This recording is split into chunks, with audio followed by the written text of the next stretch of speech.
That's full time here in Lincolnshire. The final score is Spalding United 0, Harborough 2. Mitch, I know you're not a stats man. We've known you a long time now. First time Spalding have not scored a goal at home since November. First time they've lost at home since November. You must be happy.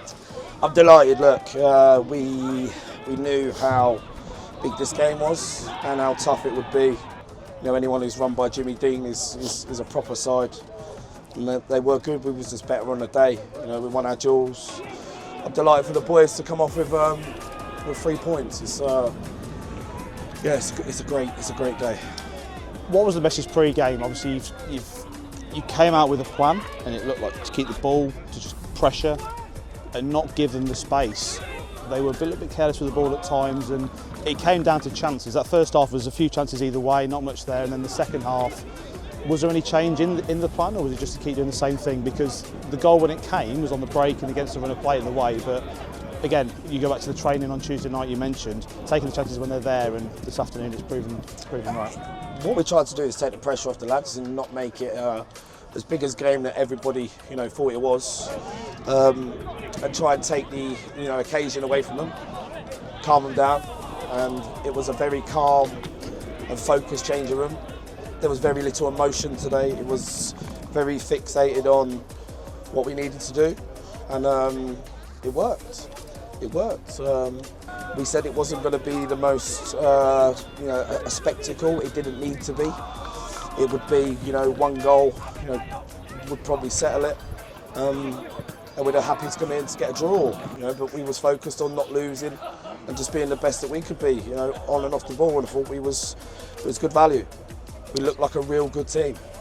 I think a good team performance, some outstanding performance all over the pitch. Dino picked out CK on B's radio as his man of the match in the middle, just a CK performance.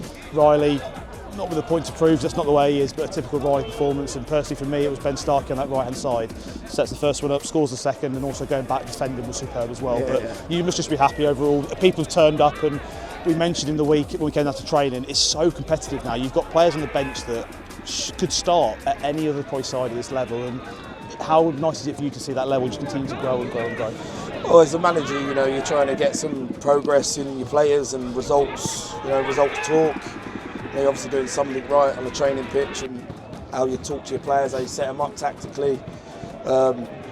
It's good that they're competitive and they're battling for a start in a very competitive team, and it's my job to keep them all happy. Can I? No. But there's a bigger picture here. Just seeing, glancing over there, Freddie Robertson. He's got no minutes today. Travelled all the way here.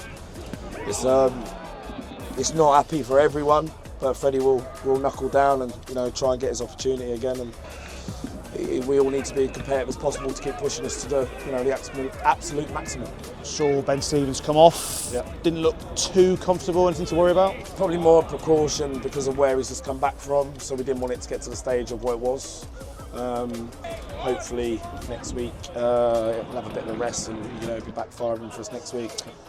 Looking ahead then to next week, obviously again another nice week. You can give the lads get some time to rest after today and obviously build on for next week. Home against the Bards, Stratford Town at home. We've lost 2-0 away today to Stourbridge. I think you said it just before we came on air that every game is important, but I think second, third, fourth in the league they are. It's going to be a game that you're wanting to go in with a good crowd again, hopefully, and see a similar type of performance. The fixtures, people go, we've got fourth in the league, third in the league. These are the best fixtures to have at this stage of the season because they affect the league. If it's a positive one, they affect the league. They could be the reason why we get into the playoffs, or if we don't. We've got 9 games to go. We need to be as competitive as possible and just remain with a little eye on what could happen. But without a lot of hard work, a lot of endeavour, and everyone buying into it, we won't get there. So let's enjoy it. Let's get back in the cars, reset and get focused for Stratford. Final mention, Beast fans again, superb today, great travelling support and great to see those teams at the end celebrating with them. Yeah, it just gets better every week. Make sure if you've not been part of this journey, it's a great time. The Beehive next weekend will be rocking. Just a reminder, the next game is going to be at home. It's Stratford Town, 3 p.m. If you're not there, make sure you come and get a ticket. Some big games coming up, and just a reminder after that, the next away game will be against Bishop Stortford. That'll be live on BBC Radio Leicester. Our friends at Radio Leicester come to join us again. So Mitch, thank you so much for your time. Great result away. Full-time result is Harborough Town 2, Spalding 0. Bosh.